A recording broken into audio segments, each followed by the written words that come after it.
What's a happening, everybody?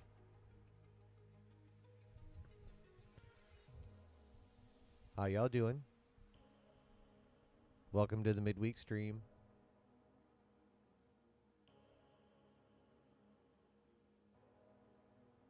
Or as it shall be known,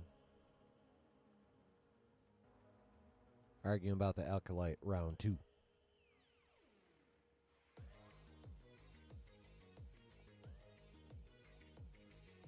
But on top of that, accurate or not, there are some fun Marvel rumors running around that I want to talk about and speculate on.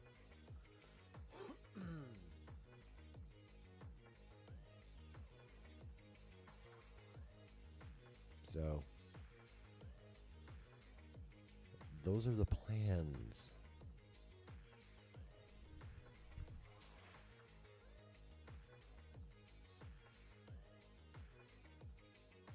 But before we get into those plans, it's time to get into our process of filling up your sip, lighting your smoke, hitting the like button, leaning back and relaxing.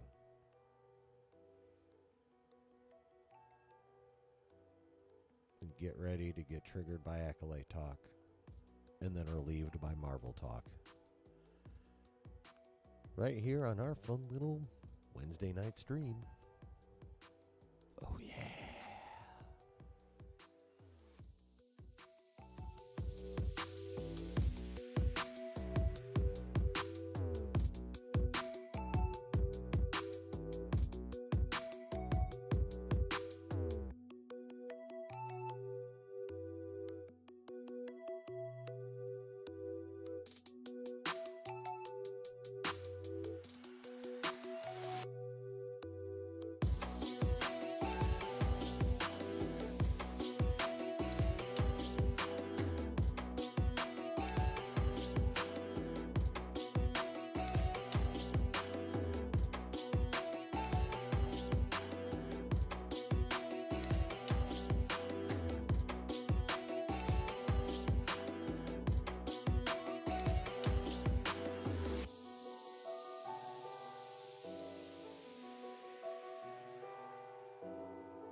Hello.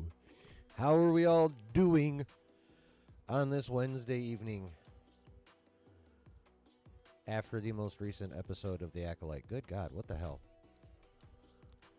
The fuck is going on with my camera? I mean, I know I've been working outside, but I'm not red. The shit?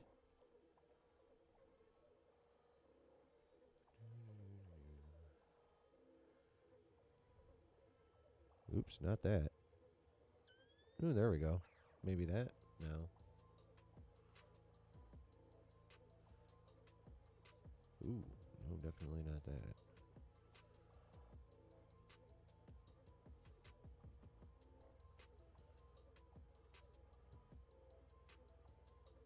No, I don't want to. I don't know what's happening. Hey, Carrie. Hey, Brooke. How you guys doing?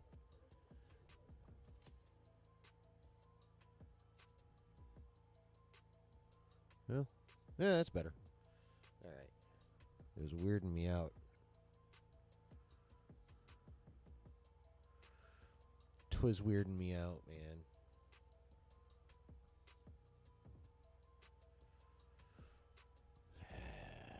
So,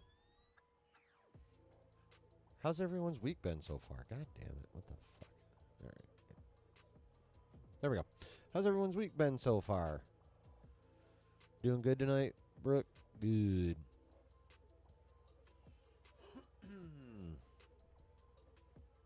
Despite the incoming rant, I'm actually doing not too bad. Honestly. On the mend. What'd I miss? Or are you still on the mend from something I knew about a while back and unfortunately have not thought about?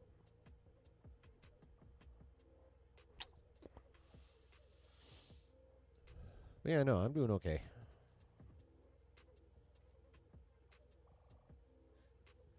Cats. Like volume's a little low. Weird. Okay, that's on, that's on, that's all the way up, that's all the way up, that's all the way up. That's all the way up. I've got everything all the way up. What the fuck is going on here? Why is that even a thing?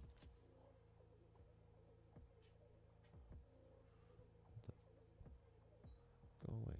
Get out of there. Weird ass shit. You were in a fucking coma? What the hell happened? If you don't mind me asking. If you do mind, just be like, it sucked, and that's it. But holy shit. Like, what the actual fuck, bro? Okay. Alright, I think we're doing good now. God of War Ragnarok. Nice. Pneumonia. Oh, damn. You must have had the bacterial one. That's the worser one, if I recall correctly. Pretty sure it's the bacterial one, not the viral one. There's that meningitis. Well, I'm glad you're out of that shit. What's up, Melvin? Is it sounding any better? Because I've literally got everything turned up to max. So, well, I'm glad the luck was with you, Carrie. Jesus, that's nuts. That is fucking nuts.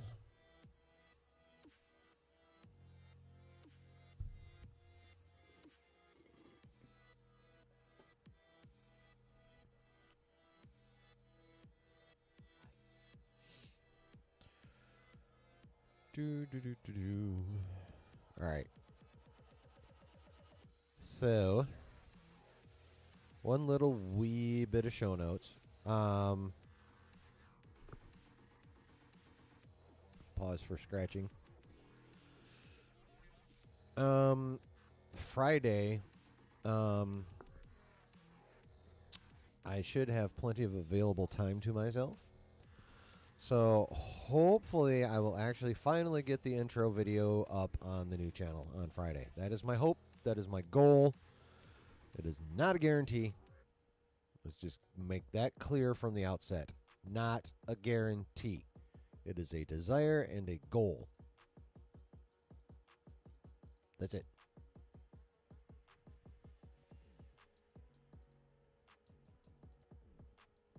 So, but yeah, that's it for show notes. Just I'm hoping to finally get at least the intro video up on the new channel for you guys to check out, and that'll hopefully be cool. And yeah, that's it though. So far as that goes. Now, so far as a fun little story.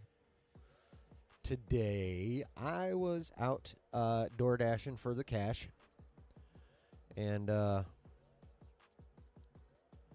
one of my drop-offs was this tattoo shop.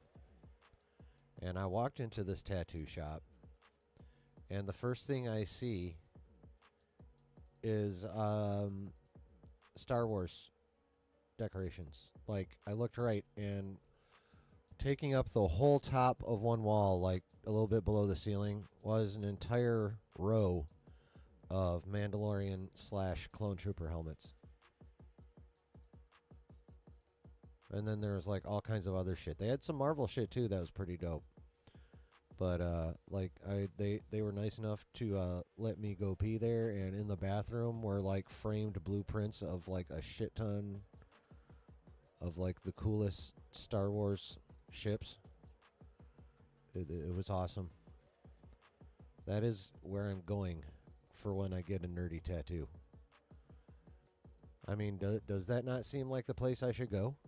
Plus, I also peeked at a couple tattoos in progress on my way out, and they look good. But I'm thinking that's where I need to go to get a nerdy tattoo. What do you guys think? I thought about taking a video of some of those decorations, but I didn't want to be, you know, I thought that might have crossed the line into creepy. You know what I mean? Since I was really only there to deliver food, and again, they were nice enough to let me tinkle.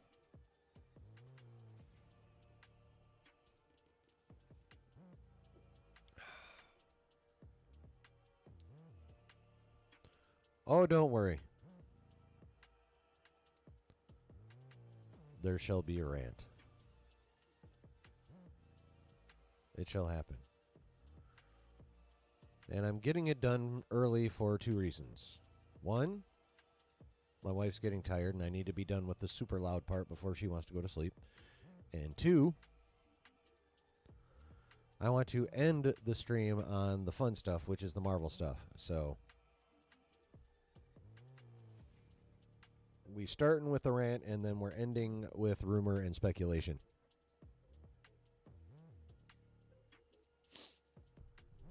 What's up, Griff? What's shaking my torso every time I move suddenly?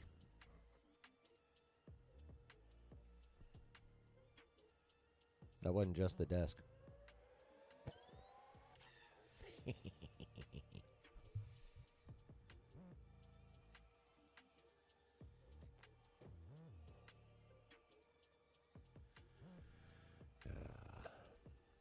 So what's up with you, Griff? You having a good week so far? Ooh. Oh, fuck. Oh, yeah, my stupid-ass mouse died, so I have it on the short-ass cord right now. So I have to turn every time I want to do something on this other damn screen. Well, do something with the mouse, period. All right, cool. Cool. 7 people, 7 likes. Thank you, everybody. I really appreciate that a lot.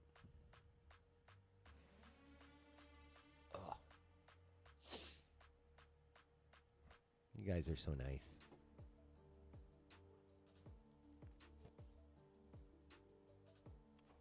Enjoying your staycation? Awesome. What the heck?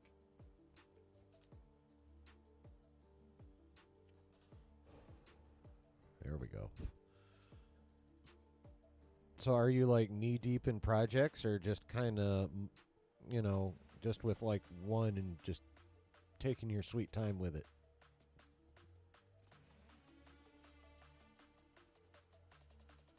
Or are you just fucking off for the whole week, which would be awesome. Unless you're not wired like that.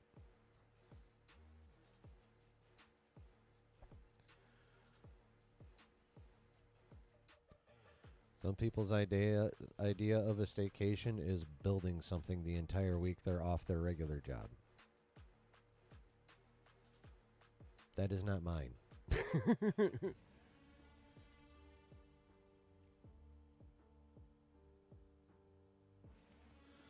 Some projects focusing on the car. What manner of vehicle will be your car? And actually, more to the point, what kind of car is it? We're getting there. I'm hoping like get 1 or 2 more people up in here before I start, but it'll be what it'll be. It'll be what it'll be. I gotta check one more thing about my fucking camera, because what the hell? Something's weird. Something's weird.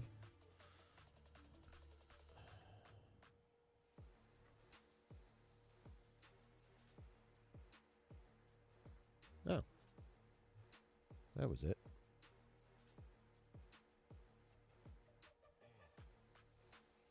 That was it.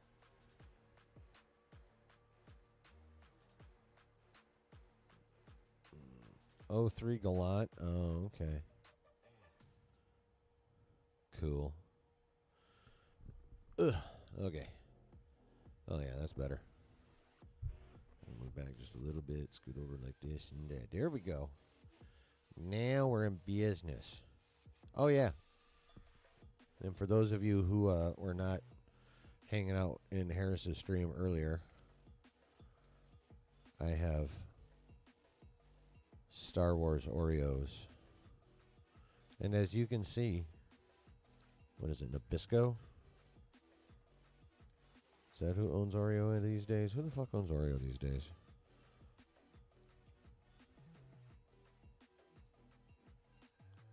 Distributed by Mondelez International. Okay. Interesting. I thought Nabisco owned Oreo. But anyway. As you can see. What's up, Dub? They were smart enough to use OT characters. The top OT characters. Therefore, these will sell like hotcakes. You'll notice you don't see on here Rey and Kylo. You see Luke and Vader. There are reasons for that. It's almost kind of an acknowledgement by Lucasfilm that they know they're dipshits. But it also isn't, because they could have just, Oreo could have just specifically asked for those two. And as long as they wrote the check, Lucasfilm was like, what the fuck ever. I'm doing all right, Dub.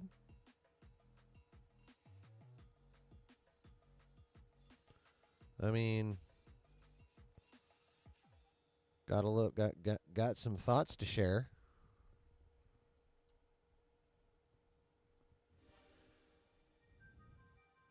You have no discipline when it comes to Oreos? Oh, yeah, no, the wife has already challenged my willpower when it comes to having those Oreos sitting right there and how much THC I consume. She doesn't think those are going to last as display models. She thinks they're going to need to be replaced. My goal is for that not to happen, but she is dead ass in that it being a definite possibility. Like that is not an impossible scenario. It's more likely than I'm kind of happy about, but I have to admit the truth.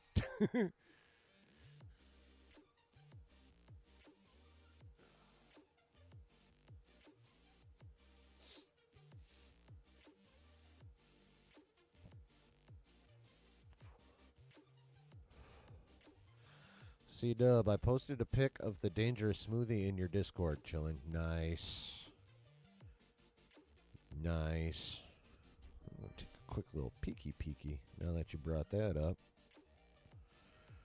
Because now I'm curious. I wish to see this thing.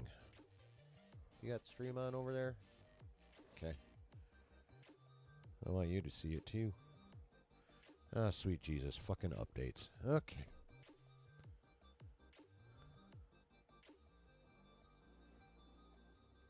Gotta wait for motherfucking updates.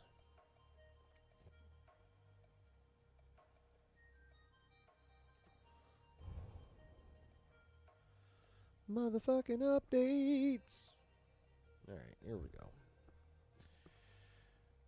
Alright, clicky. Clicky. And clicky. Ooh. That's the one that's half what insane booze and half what other insane booze? And some fruit juice?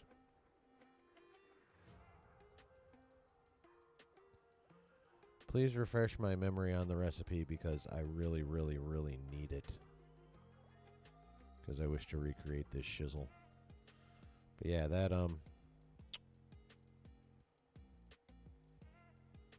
well, can't see too much of it.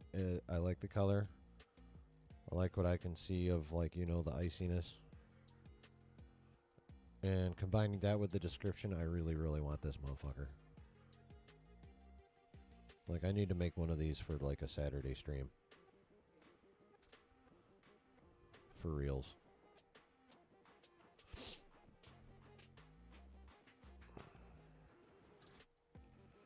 Totally clear out of that, though.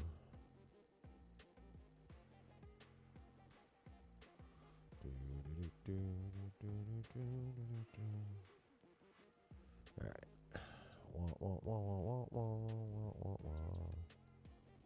There we go. Stupid thing.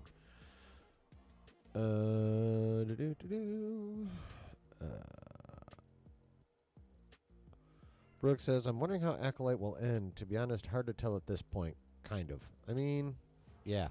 Ooh, here we go.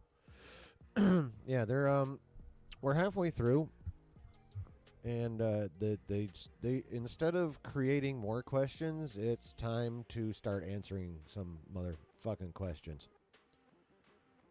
For starters, 151 Everclear, peach schnapps, lemonade, orange juice, pineapple juice. Okay, 86 the pineapple juice, and I am so in. I like 151. Everclear will be mixed with enough fruity flavor stuff to not matter, and then yeah.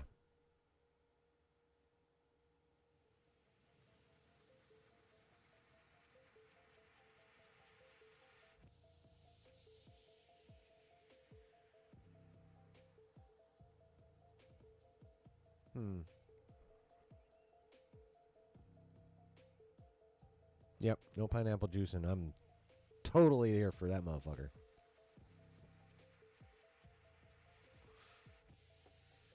Hey, babe, screenshot that shit.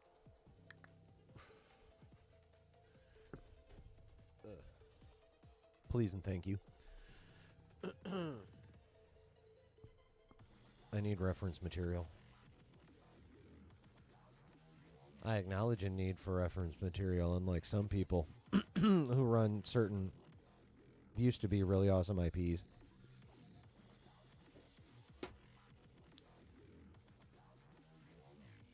Okay. Enough fucking around.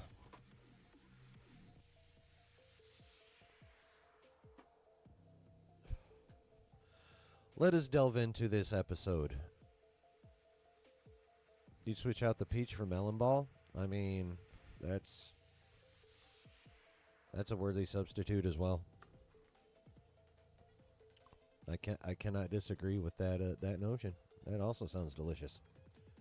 I like artificial melon flavor, but I cannot eat regular ass watermelon. It puzzles the fuck out of almost everyone I know. But I'm a goofy motherfucker. It's just the way it is. Anyway. Let's get this shit over with, shall we?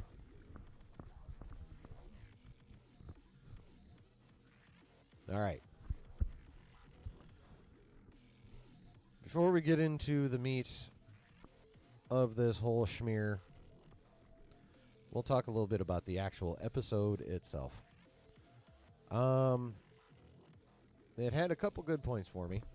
I enjoyed the interactions between Jackie and Osha. I got the feeling watching it that Jackie was crushing a little bit, and then that was confirmed on the TwitX, so that's kind of cute. Although I still can't get over the fact that Daphne Keene is that fucking small. Like, I don't know, something about her like used to being X-23. I just always expect her to be bigger, but she's quite petite actually. Throws me off for some reason. Anywho, and then Yord, that's how I say his name. Just add ice and put in the blender, C-Dub says. Brooke says, the peach schnapps sound like they could be good. Oh, dude, peach schnapps is amazing. It is so delicious. And since it's a schnapps, it's only like 30 proof. Whereas, well, the 151 is 151 proof, and Everclear is 180, right? Or is it 188? It's at least 180 proof. So, and then... So, yeah, you got 151 proof liquor, at minimum 190 proof liquor, probably 198 proof. Liquor, and then you have peach schnapps, which is a peach-flavored liqueur. And then you have OJ. And then you have lemonade. And then if you like pineapple, you throw that in there, or, you know, customize your fruit flavors to taste. How about we just put it that way? But, yeah. And then ice it and blender it, and All my taste buds that appreciate fruity booze are like going ham right now. No lie.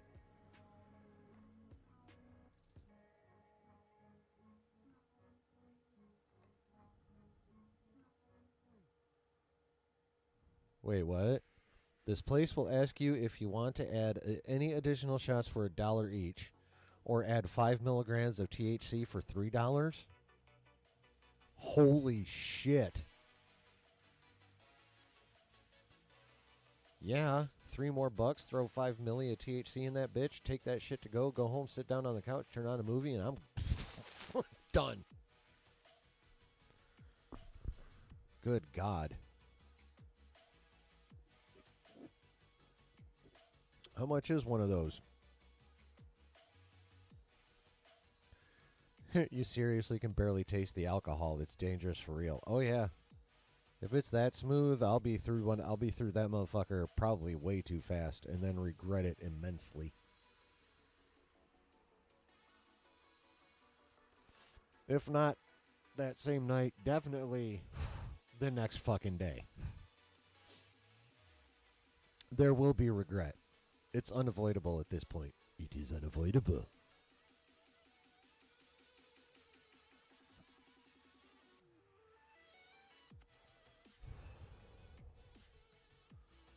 So, all right.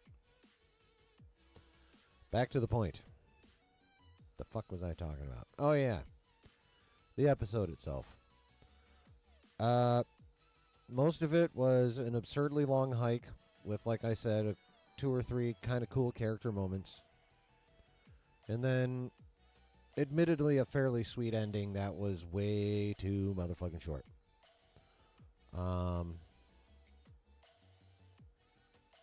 There are any number of technical flaws and story flaws and shit they easily could have done better. But I do not wish to take the time to go into all those because we will be talking about this shit for way too motherfucking long. Hey, Jay. I'm literally just about to get into that shit. We party in St. Louis. It's why we are the beer capital of the U.S. It's not Wisconsin? Wow. But yeah, no, St. Louis is a fun town. I've heard that from many different musicians, both ones from there and from not there, and other entertainers. They all seem to appreciate the Lou. I wish to visit.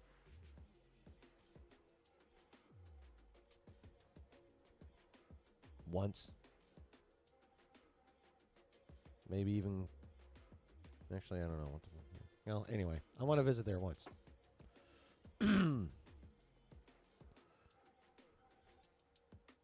This seems like a very cool-ass town. Okay. So, like I was just saying, there are all manner of technical and story flaws that we could go into. But again, I do not wish to spend the amount of time required to go into all that on this motherfucking show. I want to jump right to the heart of the matter, which is this.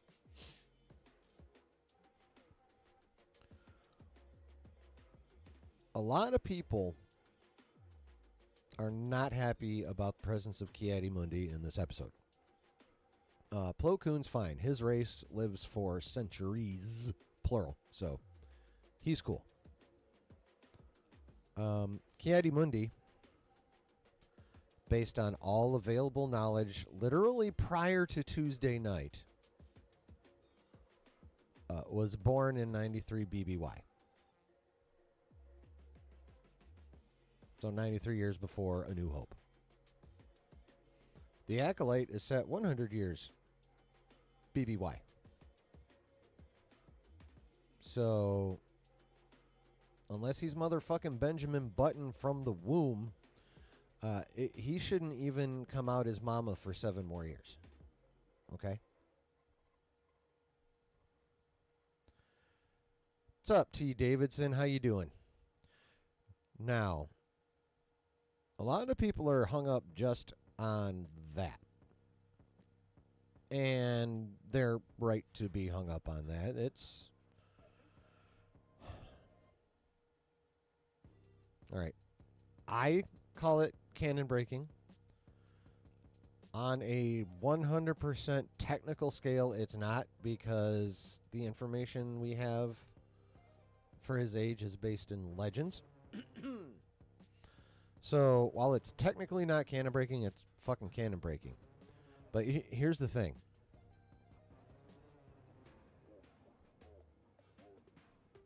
Whether it breaks canon or not, there's an underlying problem to his presence.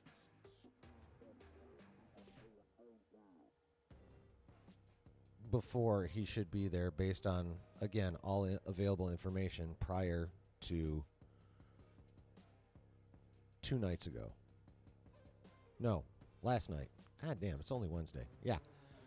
Prior to about 24 hours ago, Ki-Adi-Mundi was born in 93 BBY. After that episode, under the now canon section of his name on Wikipedia, all of a sudden he was born in 132 BBY. Also, all information about male Saurian lifespans, again, prior to, God damn it, T. Davidson.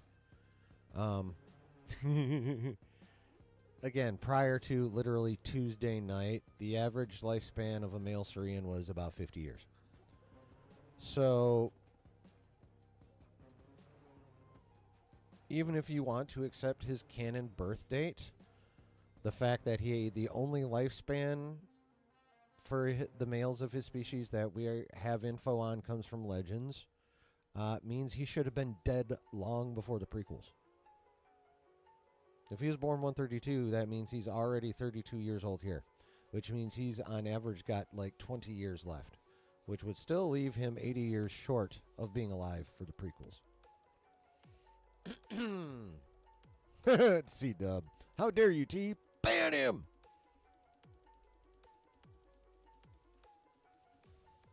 So, no matter which way you go, you kind of have a problem, because it's the only place that you have any kind of consistent information on not just Ki-Adi-Mundi, but Saurians in general. All... C-Dub says, I hit no just to mess with chillin'. It's more fun that way. What are you guys, on like rotating Trev duty in my chat now? Is this what's happening? You guys are like, whose week is it? I mean, that's cool. I can take it. I ain't scared of you. I ain't scared. I can handle y'all shit. Ain't no thing. Anyway, so here's the bigger underlying problem, which a lot of people who are defending the fact that his birth date is now 132 BBY is now canon and everything else is legends. That's surface level bullshit.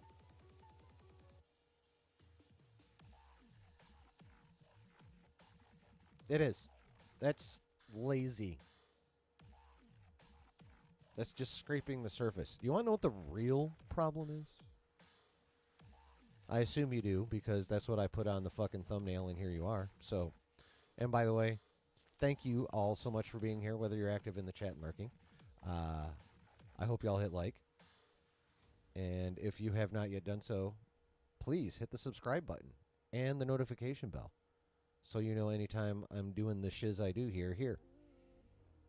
And just for shits and giggles, hop on over to my new channel, which currently, admittedly, has no videos yet. Hopefully, the intro video will be up Friday, which will be a more in-depth explanation of the purpose of the channel and, you know, behavioral limitations and expectations in the chat and all that shit. So, but yeah, hopefully that'll be up Friday. So I'm pretty sure the link is in the description.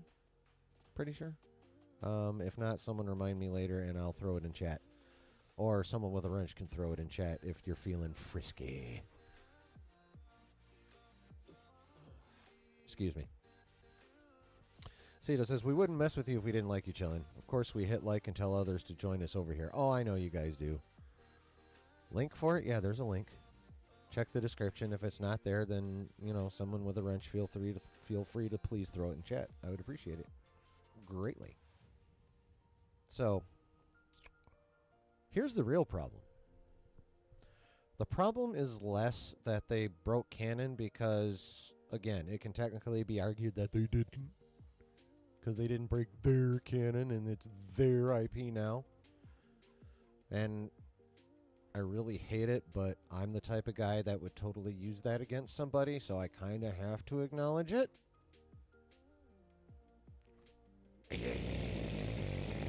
Found it? Cool. So I kind of have to acknowledge that shit. But here's what a lot of people that really should fucking know better don't seem to understand. Thanks, Quest. I appreciate that, man. And this is the most recent example. In 9 years of complete ignorance and or disrespect of the 35 years of lore that existed when Disney purchased Lucasfilm in 2012. The concept of not respecting that or adapting that, the concept of, you know, actually using Legends to its full effect being a good idea, or Lucasfilm currently not doing that being an extraordinarily stupid idea. From my interactions today, evidently that is an extremely difficult concept to grasp. The fact that it is a bad idea to buy an IP with, at the time of purchase, 35 years of established lore, regardless of whether George thought it was canon or not. That's 35 years of established lore. And to buy an IP with 35 years of established lore, with a built-in fan base that's all they've fucking had, and therefore that's what they know and what they love and want to see adapted. The fact that not doing said adaptation, or at least respecting it, is a bad decision. I don't understand how that's lost on people. Like any people. That's just fucking logical. You buy something, you get a fan base along with it. A rabid fan base has been proven prior to your purchase. And then you take everything that it existed up until everyone signed on the fucking dotted line and go, okay, that's cool, but outside of these 7 or 8 things, fuck it all. All 35 years of it. Fuck it all. We don't care. We're just going to do our own shit now. It's ours. What came before really doesn't matter anymore. We don't care how long it's been around. We don't care how many of you loved it, which, by the way, the percentage of the fan, like, it's a majority of the fan base that knows and loves the EU. A vast majority of the fan base. And all they wanted to see prior to 2012, or when the purchase was made, all we wanted to see was the cool stories that we'd been reading for decades adapted to the live screen. So we could see them instead of just reading about them. Maybe even, use George's treatments for the sequels. Or adapt the original Heir to the Empire trilogy for the sequels, because for a lot of people, that was the biggest thing to come out after Return of the Jedi, and those were the sequel trilogy for, again, fucking decades. And yet, the concept of acknowledging that there's a shit ton of lore out there and that ignoring it is stupid is lost on so many people out there. And I don't fucking understand it. I mean, let's pick another massive IP. And let's go into a genre that's probably the biggest one in the world right now. Let's hop over to the realm of anime. We all know about the unfortunate passing of Toriyama recently. Right? Oh, hey Jared, how you doing? Welcome in. So yeah, we all remember the unfortunate passing of Toriyama. How do you guys think the fandom of Dragon Ball would take Toriyama's successor going, I love Toriyama, I love everything he did, but everything we do from this point forward is the new canon, and everything that came before is now basically Elseworld, and we are going a completely new direction from this point forward. How y'all think that would go? Especially any of you who are anime and even DB fans. Which I assume the number of anime fans who are not Dragon Ball fans is a minority in the fandom, I'm guessing. But yeah, how do y'all think that would go? You think that would go well?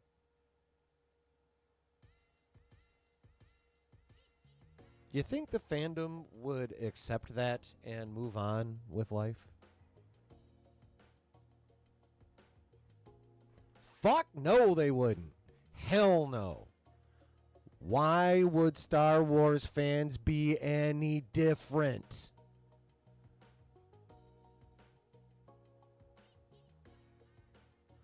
Why would we just blithely accept the ignoring of or blatant shitting on of everything we've been holding dear for 35 years?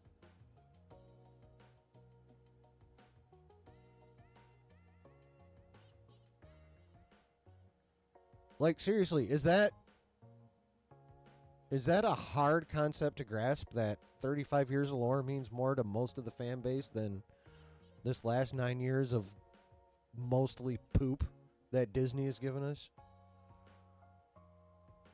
Is that, do you guys find that a difficult concept to grasp? Because the amount of people I'm seeing out there that find that difficult to grasp is fucking staggering. Like, I'm sorry, if you think that's difficult to grasp, you are a surface level thinker and lazy as fuck. And if I know you and you hear me say that and you feel guilty, or you think I'm talking about you, I'm sorry, but yeah, I probably am. And you're a surface level lazy ass thinker. If you cannot understand that to a majority of the fan base, what's now Legends matters to us so much more than Disney canon. And that ignoring what we love is just abysmally fucking stupid. I mean, agree or disagree, guys? Like, is that hard to understand? Yes, no? Am I making sense? Yes, no? Do you agree? Disagree? Yes, no? What do you guys got on this? Because to me, that's the bigger problem. It's the continued disrespect for everything that happened before 2012, or almost everything. You know, outside of the few things they are like, oh, this is still canon.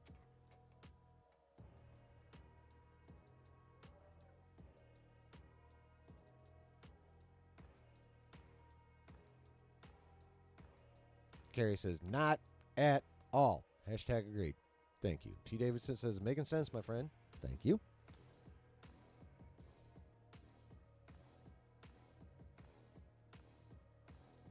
Shit, I should check my Twitter notifications. I've been fucking banging with motherfuckers all day on this shit, and they're not fucking getting it, and it's insane. Ooh, 13 notifications. No, no, no, no, no.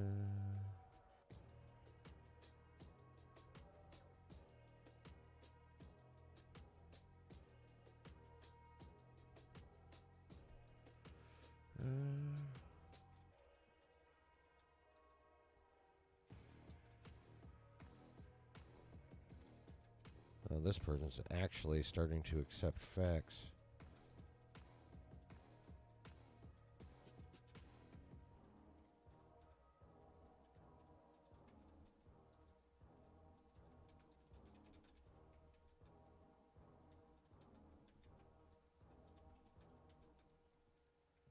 One moment, please bear with me.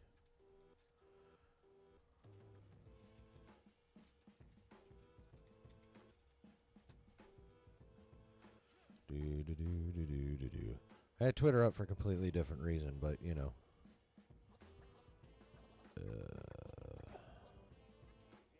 Oh, yeah. Womp.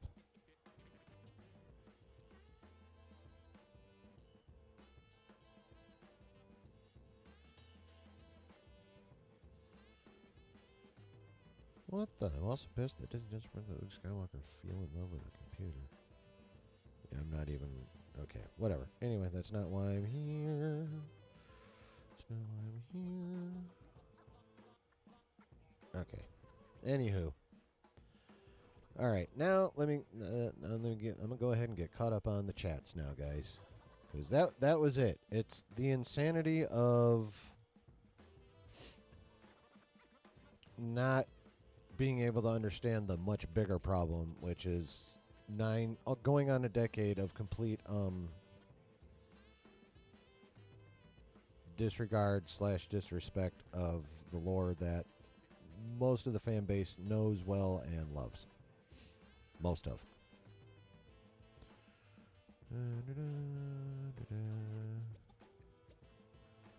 C-dubs relaxing with a cigar in a nehu neat and hanging with you beautiful people. Ooh. Nice.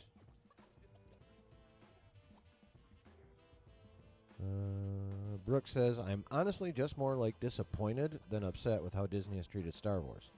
Yet I still have some hope, despite some good friends telling me to just give up on Star Wars, to be honest. LOL.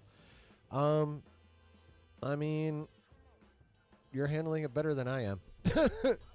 So, I mean, good on you for that, Brooke. I mean, you're always, you know, very reasonable. Probably the most reasonable person in chat a lot of the time. Not all the time. There are a couple other people that like go the super reasonable route. But yeah. I mean,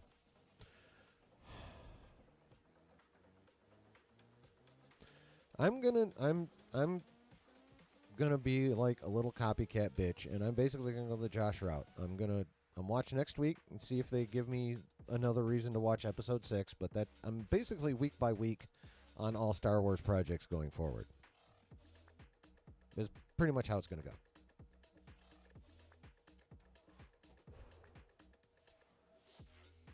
So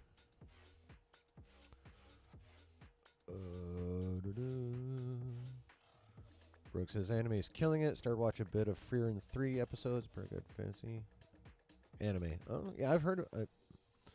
I don't know if it was just you, but I know I've heard that brought up before. Jared says would be disgraceful. Oh yes, if Toriyama's successor did that shit, yes. Yeah, there's a lot of potential T. Davidson and Jared that is being wasted. Even outside the disrespect to all the lore, just they're missing easy opportunities to pump this show up a notch or 3. Just easy opportunities. Quest says, anime for me is Robotech and Gundam, to name a couple. How could they fuck them up? I mean, yeah. Brooke says, I love Dragon Ball Black Clover, Demon Slayer, hoping to watch some Naruto and One Piece sometime in the future. Yeah, I've heard good things about all that. Dragon Ball's cool. Jared says, I've been watching My Hero Academia. I think that is some masterful stuff, although I'm not a big anime guy. Just hardcore Dragon Ball fan, but I dabble in the anime game occasionally. Right. So, but, you know, you're a hardcore Dragon Ball fan, so you would know how that would feel if Toriyama's successor fucked that shit up. Justin says, yes. Quest says My Hero Academia is a good show. And also, yes. Dub says, Justified summed it up perfectly. Disney/Lucasfilm thinks they're making content for the younger generation who doesn't care about Star Wars. The main Star Wars fan base, Disney doesn't care about. That would appear to be the case. It's definitely how they're fucking acting, for sure.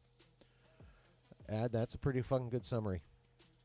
Definitely. Brooke says, I'm definitely watching next week. Also, I agree with what Josh said about how Acolyte should have just been released all at once. Yeah. Well, I mean, again, someone else brought up the fact that even Leslie said it was like a movie. So, like, number one, if you're writing for a TV show, write it as a fucking TV show. Like, make it actually designed episodic. Like, that's just fucking writing 101. If you're writing a TV show, write it like how a TV show is written. Don't write it like a movie you just decided to make 5 cuts in to get, or make 7 cuts in to get 8 episodes. Like, that's dumb.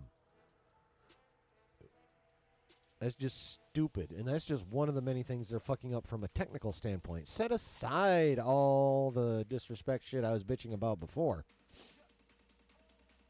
Like, they're just wasting opportunities on basic technical execution levels. It's so silly. Hey, Lou. What's happening? Brooke says, I appreciate it. Try just to be reasonable. And I appreciate you being reasonable because, you know, I need to be reined in sometimes. Occasionally. I might go a little overboard. Might get a little loud. That kind of thing. Quest says, I sense a live stream idea coming. Ooh. For your channel? That'd be sweet. Dub says, same, Brooke. We all want it to be better. It doesn't seem so difficult to... Is that all of us that care? The fucking heart's in the way. Oh, I could go back to the other screen. Dip shizzle. Come on.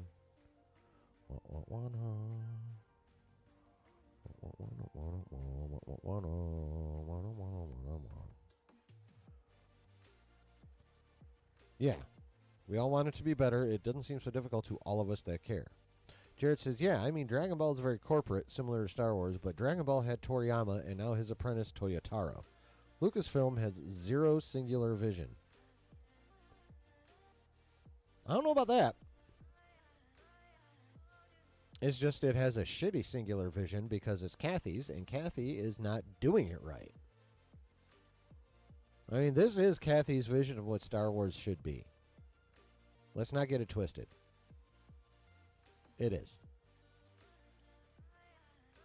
And for whatever reason, she refuses to admit that things are not the way she thought they would be. And she needs to, like, turn it around. But she's hanging on to her notions for dear motherfucking life. Now, if she'd executed them better, she might have been right. You know, if they'd been executed better, if she'd have reined in her fucking PR department from making the big mistake of throwing all criticism under the bigotry bus, things could be very different. However, you know what could have stopped all of that shit before it even started? Any guesses?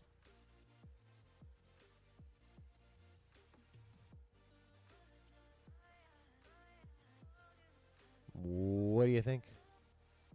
What do you think could have stopped all this before it started?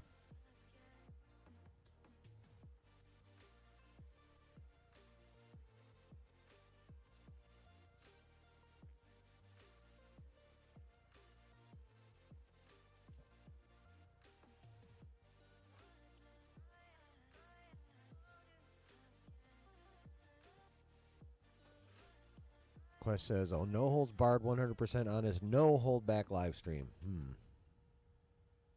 No, no. If you go ham, I might get annoyed because you go ham on some shit you don't need to go ham on, in my own personal opinion. So, I don't know about that one, but have fun. Siab says it's also Indiana Jones. She's done it to that franchise as well. If it was only Star Wars, still not good, but it's the vision of the company as a whole. Yeah. Yeah, that's the problem. It's all of Lucasfilm at this point. And why is this thing not hitting for me?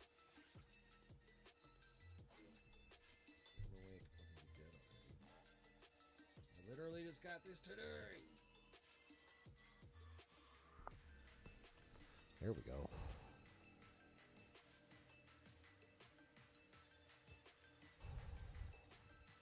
But yeah, no, she's created a culture at Lucasfilm that is disrespectful of, again, decades of stories that came before its purchase, 35 years to be specific. And is disrespectful of the fan base that came with it. Not just in terms of how they treat all that lore that the fan base that came with it loves and was hoping / expecting to see on screen. God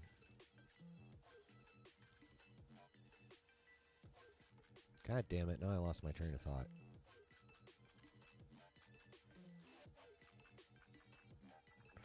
But yeah, so instead of doing the simple thing, and by the way, that would be the thing that would have stopped all this from the start. Just go, all right, we got this. George gave us his treatment for the sequels. We can use this. Or we can realize that the first sequel trilogy that really existed for the fandom was Timothy Zahn's original Heir to the Empire trilogy. So we could adapt that. And something along those lines. And guess what? The fandom and the franchise would still be thriving at a magnificent level today. And that's all they fucking had to do.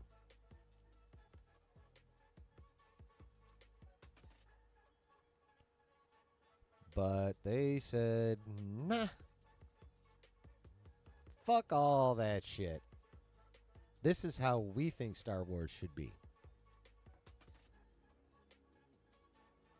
And people will love it because there's a lot of them out there that agree with us. There are some, but nowhere fucking near enough, bro. And again, if you'd have done it well, if you're going to have the audacity to ignore that much lore and go your own route, you damn well better fucking execute. And you haven't done that either.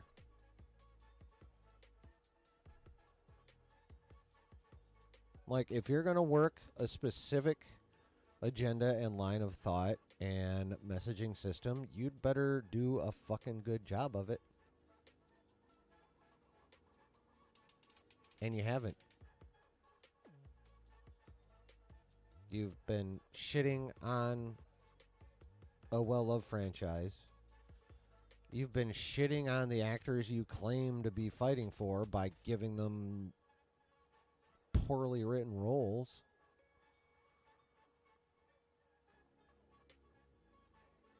And then you lumped all the criticism that came your way under the bigotry umbrella. Regardless of the fact that the bigots make up maybe 5% of the fandom. And that the rest of us are bitching just because you made not that good Star Wars. And it all started with disrespecting the legacy of Luke that was established in that 35 fucking years of lore. And it's been happening ever since. And that is why we are now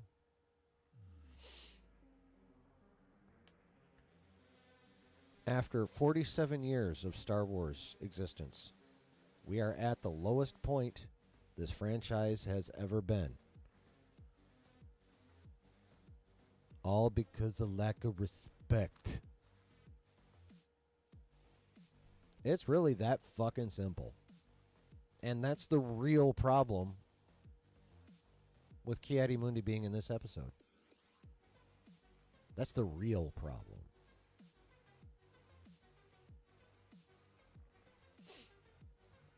All right.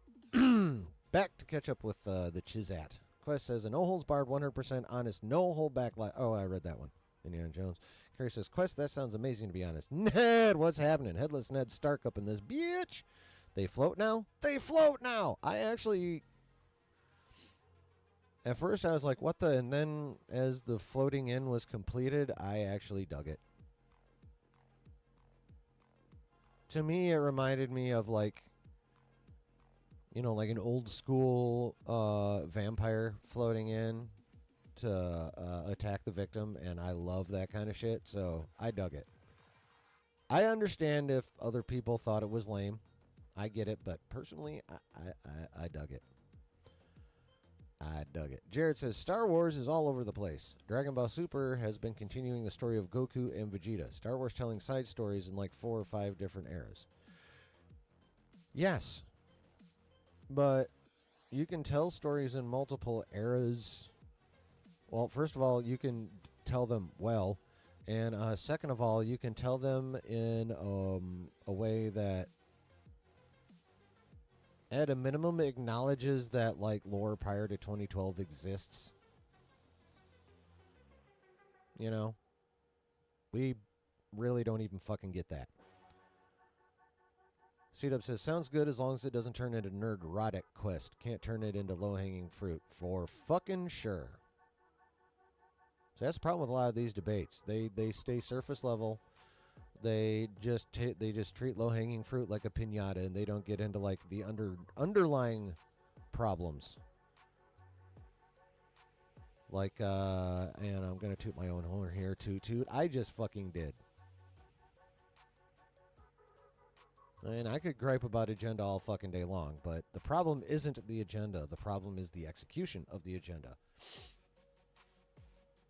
And putting that agenda over story and over what came before. That would be a problem no matter what agenda you're pushing. Anytime you put agenda above story and above any existing lore, you're fucking it up. Any agenda. Let me be clear on that point.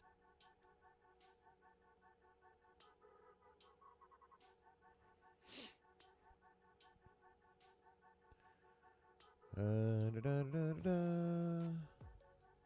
right, so Quest.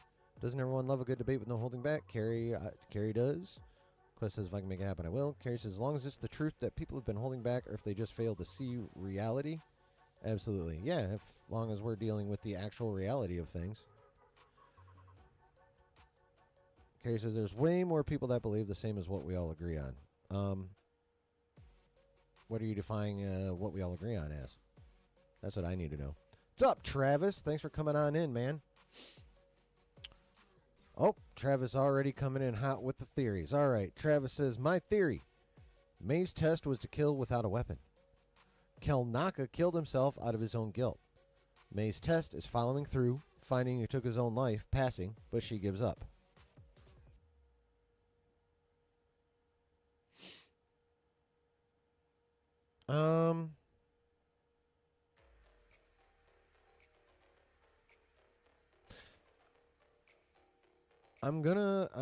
For me, I'm not gonna agree with that. Number one, because if he killed himself with his own saber, it wouldn't be a slash. He would have just held it up to his head or his heart and hit the button. It would have just been a hole. That's number one.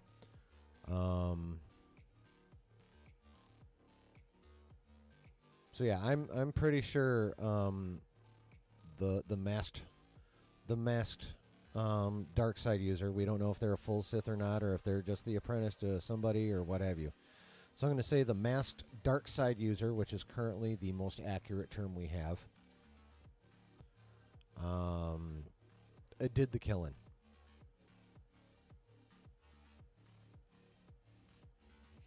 Quest says, like comparing Fallout and Acolyte agenda done right, maybe. I mean, yeah, you can compare you can compare a lot of what Star Wars has done wrong to a lot of shit out there that's done it right. Like, for example, The Boys. And they're going fucking hardcore on it this season, which is probably triggering, more people than they usually do. But on the other hand, they're not fucking wrong. Sorry. Not sorry. Anyway. But yeah, Travis, I think our masked dark side user is the one that took out Kelnaka. And was laying in wait for everything to happen, and that's when they floated in. They didn't just get there and float in. They were there and waiting, and then floated in. That's what I think. I think that's what makes the most sense. But that's just me. You could end up being right. We'll see. Aaron, everything that we've been agreeing with you about. Oh, okay. Cool. I lose track of that shit. I'd say I got to write this shit down, but then that would actually, trying to write it all down would make it go even. Whoops. Make it go even worse. It would make it go even worse. Jared says Ted Lasso is a good example of being quote unquote woke, but also being an absolutely brilliant show. Yeah.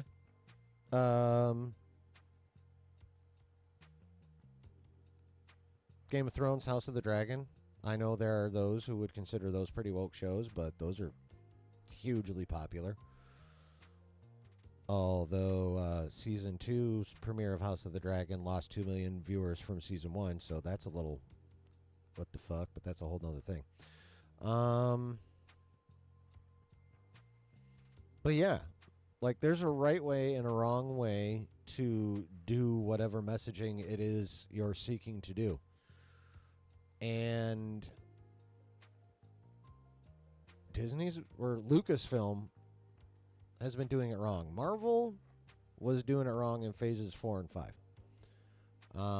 It looks like they've gotten the clue. It looks like Marvel's gotten the clue. Lucasfilm, however, has got their head firmly up something or buried in something, because they're either completely clueless and like just walling themselves in and being like, it doesn't matter what's going on out there, this is what we're doing and we don't fucking care. They could be taking a look around and going, you know what, we're just going to trigger these people because that's how we're going to get engagement and views. It could just be straight up hubris, straight up stubbornness. It could be any mix of all of that shit. But regardless, the end result is much more bullshit than good shit. It's just the way it is. Brooke says, I did think the intro of the Dark Side user was pretty good. Pretty ominous, which I liked. I mean, it takes a lot to make me feel like something's ominous or intimidating. I just thought it was dope. I thought it looked cool as fuck. Carrie says, let him seethe. Yeah, I mean, there's a couple contingents in the fandom that I wish would just go the fuck away and stop, because each end is always confusing me with the other end and giving me shit, and frankly, I'm tired of them both, because I am of neither group. If I like something, I praise it. If I don't like it, I shit on it. End of story.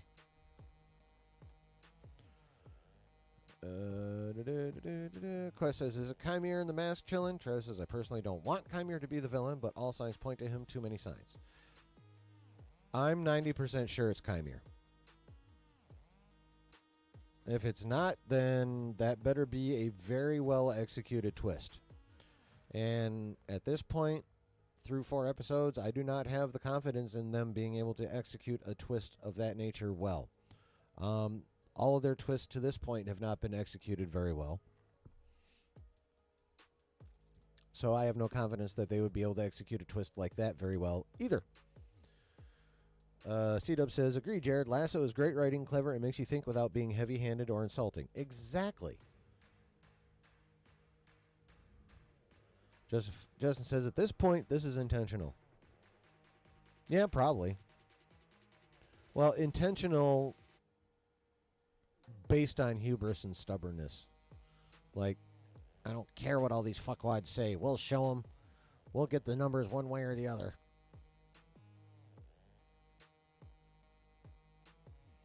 Travis says, if you look carefully, you can see the Master's eye behind his mask when he's staring at OSHA, which is creepy as hell. Huh. I did not notice that. I'm going to have to look for that later.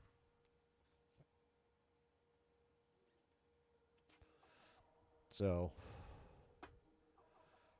yeah, the main problem is not Ki-Adi-Mundi's existence or his age or whether he should be born yet or whatever.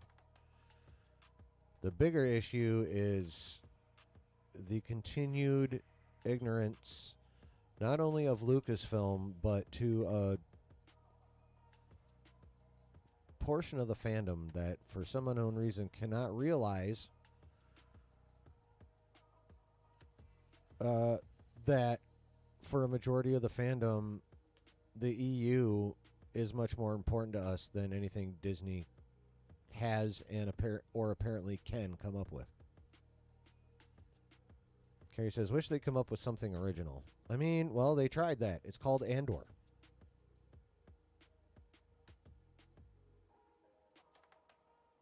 You couldn't do that right either. Travis says, also, it looks like the Master's arms are exposed. I can't tell if they're dark-skinned or have body paint.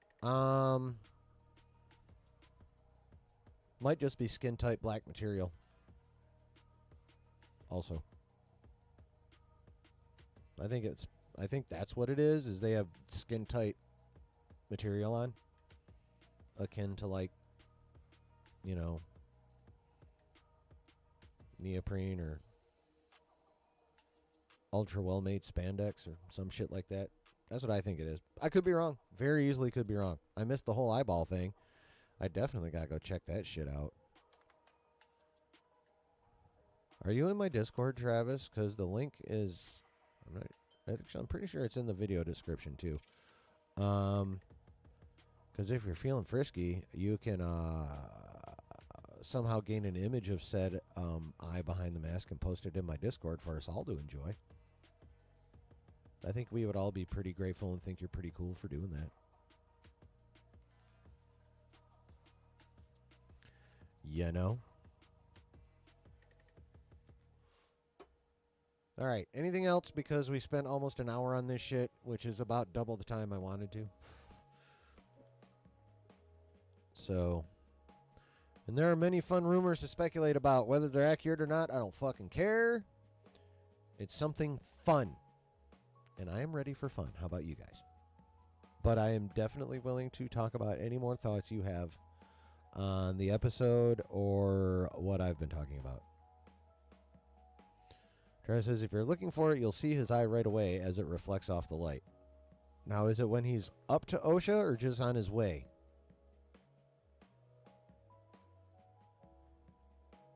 Carrie said, that's what I'm saying, Aaron. They don't have any good writers for something that we could all enjoy without any message, i.e. woke. Well, see, here's the thing, though. That applies to conservative messaging, too. That's what I'm saying. That's why I keep it to messaging general, because it applies equally to both sides. If a conservative project put their messaging before the story they were telling, it would be just as fucked up as what Star Wars is doing.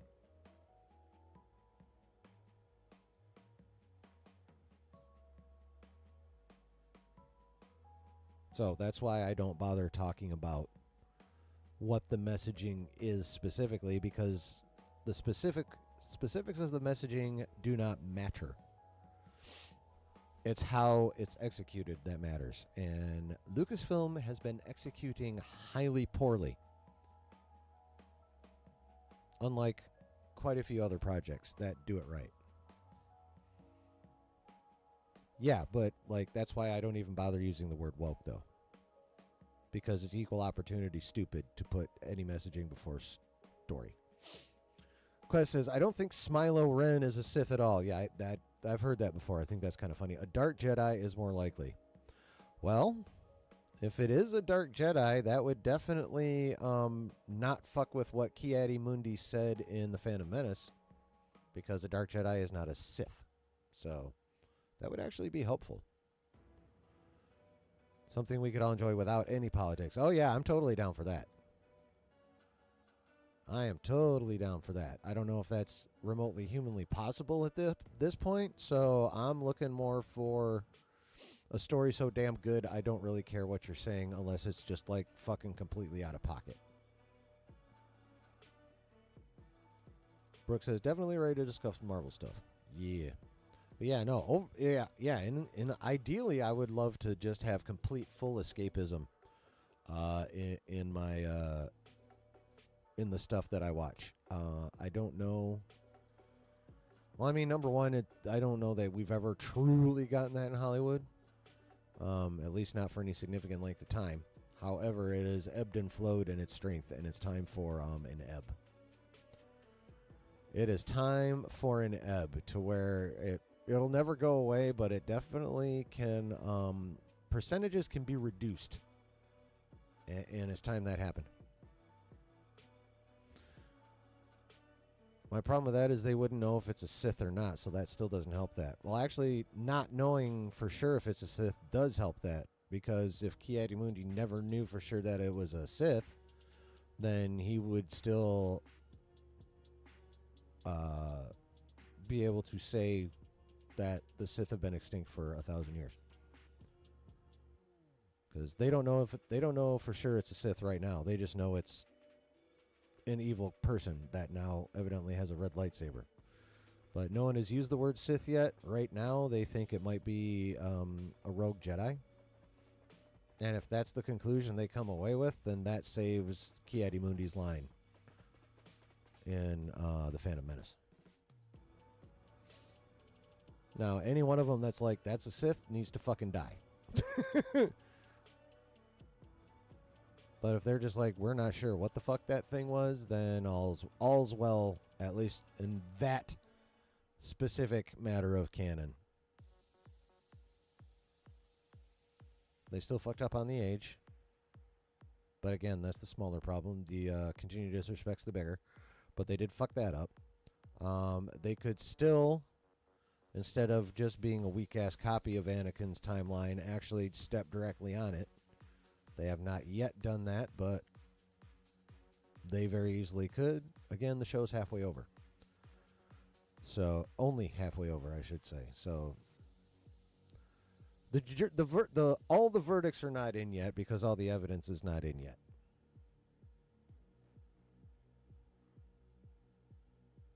So, that's why I'm going to keep watching, because I want all the evidence before I can make my decision. However,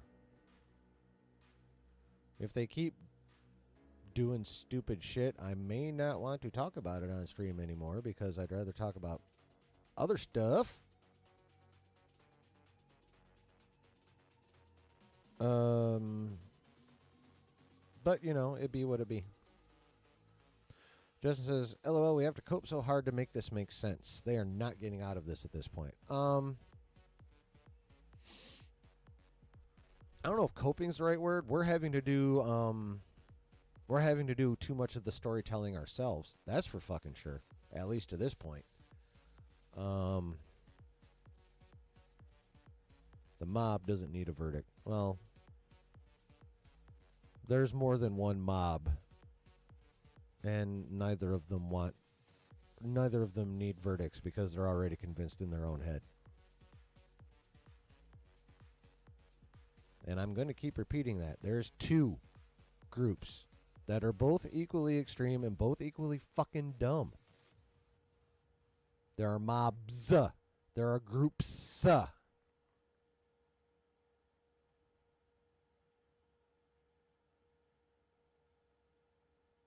And if those two groups disappeared from the fandom tomorrow, the average IQ of the fandom would go up. What up, Prez? So I don't know if it's coping so much as having to tell the story for them. So yeah, that's a big fucking problem. They've crossed the canon in more than one way at this point.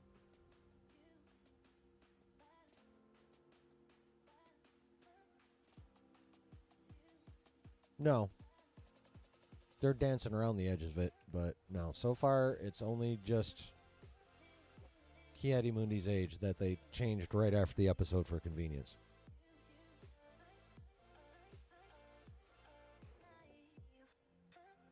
A parallel is not an intersection. But they got 4 episodes to fuck up and turn into the middle of that intersection. Right now, he's just a lazy, sad, pathetic copy. At this point. A shadow, as it were.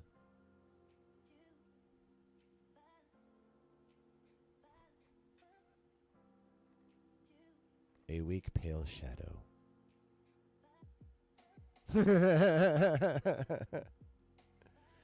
Yeah, like I said, the evidence isn't all in yet. A parallel is not the same as a smashing. That's the whole definition of a parallel, is it doesn't intersect with whatever it's parallel to. It's the literal definition of parallel. And right now, it's just parallel to Anakin's story. Which is highly fucking annoying. But it's just parallel.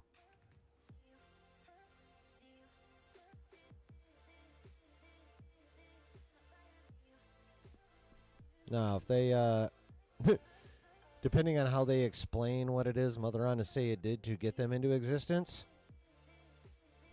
that could totally fucking happen. Just fucking that quick. But it hasn't happened yet. Right now, they're just parallel.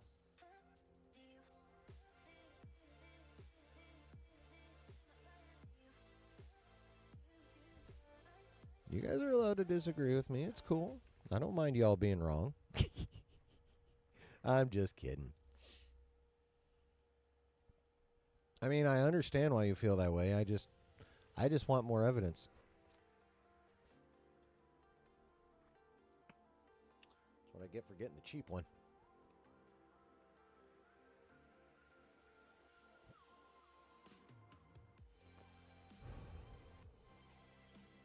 I don't like having to prime this motherfucker. That's annoying as shit.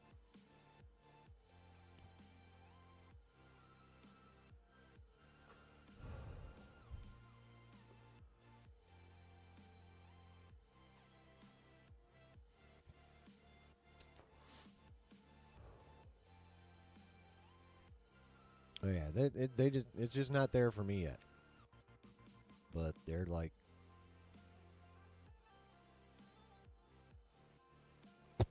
squish my nose. They're that close.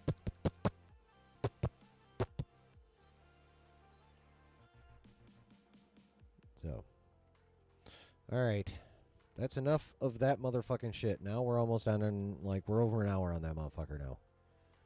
Like, hour and 15 minutes. I'm done.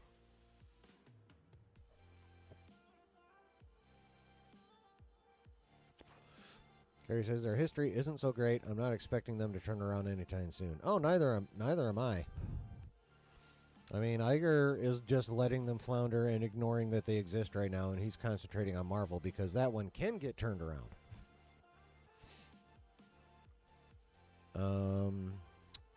Prez says, have we seen any footage from the last 4 episodes in the trailers besides the Wookiee Jedi fight and another flashback? I'm honestly not sure. There is a video on Reddit that someone was kind enough to provide me a link to that's got not only trailer footage, but just some cut footage, or not necessarily cut footage, but just other footage from the show, some of which we've already seen, some we haven't. So I would have to, like, literally do a side-by-side comparison of that shit with the trailers. I think there's a couple more things that we've seen in the trailer that we haven't seen yet. But I don't think there's much. And that's another thing to keep in mind, by the way. Episodes 5 through 8 are unknown territory for everybody. There's no one else who has seen who has seen beyond these first 4. So there's nobody with early access to leak anything outside of someone from inside the studio. So nobody knows what's going to happen for the next 4 episodes except for those who have had access from jump, basically.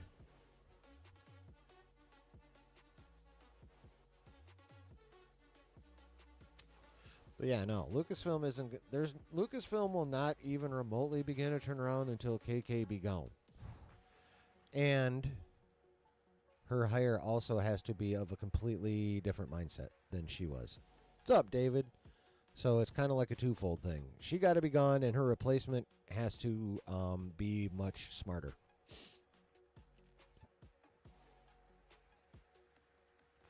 But yeah, them turning it around anytime soon is definitely not in the fucking cards. At all. Seems like we've almost seen it all. Yeah, I'm pretty sure we've seen a vast majority of it. But on the other hand, that's not really surprising. When you consider they, like, screened half the fucking show for some people.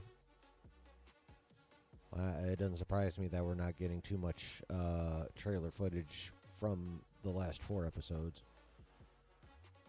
Because that's the only chances they really have at any surprises left.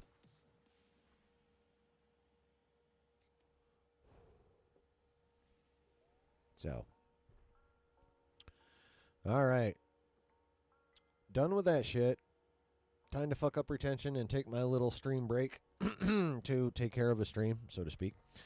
And when we come back, time to talk about some fun Marvel rumors and do some fun speculation. Okay? Okay. So please nobody leave. I know it might be a little boring just to stare at Be Back Soon and listen to music, but, you know, talk amongst yourselves and, you know, don't leave. Hit the like button and subscribe.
And we back, yo.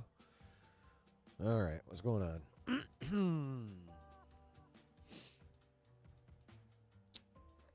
Oh. All right, what's happening in the chat here? All right, David, shut up. Yeah. So weird that they did what? Oh, with the footage, yeah. Prez has got a question.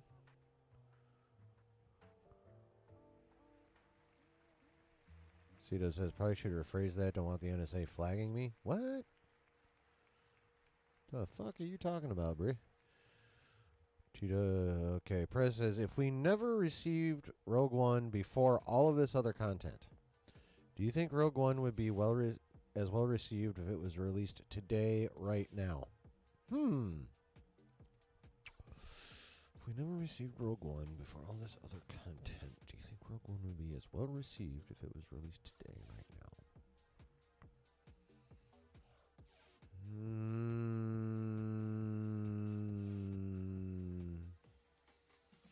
No, but I don't think it would be hated either.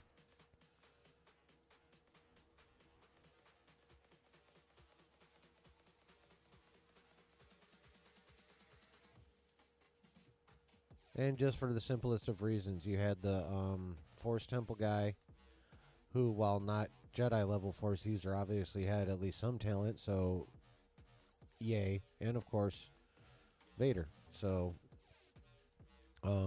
and that awesome Vader hallway scene. So,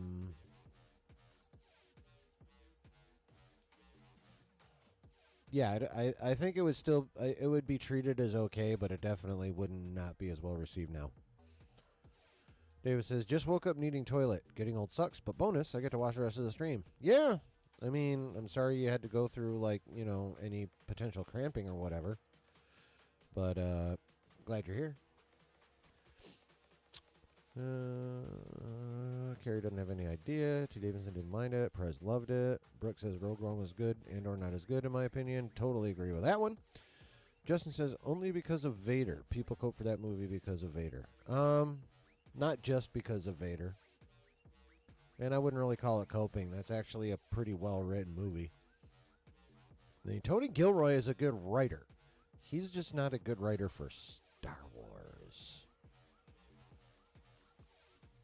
But the dude is a damn good writer. Press says, I'm one of those people, Justin, but the movie is still good compared to some of what we've gotten lately. Oh, yeah, yes.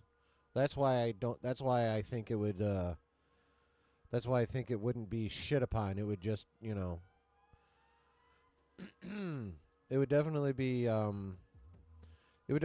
still at the upper end of the list of shit Disney has given us, but as well received as it was originally, no. There's no way in hell that would happen.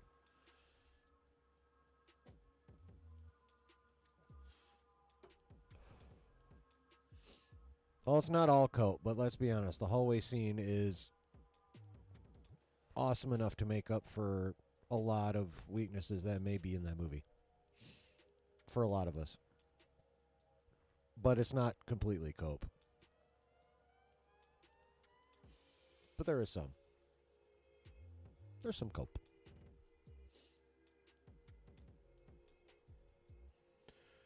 There's some cope. All right.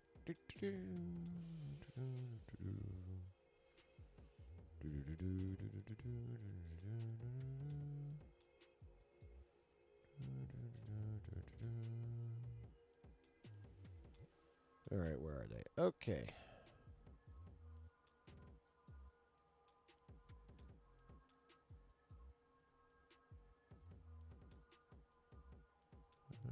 Okay, Yep, that shit. Yes. Yes. Yeah, okay. Yeah, well, I didn't see that happen, motherfucker.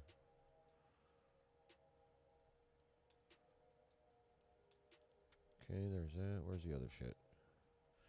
Where's the other shit, fuckwad? Oh, shit. I hate it when Twitter does this crap.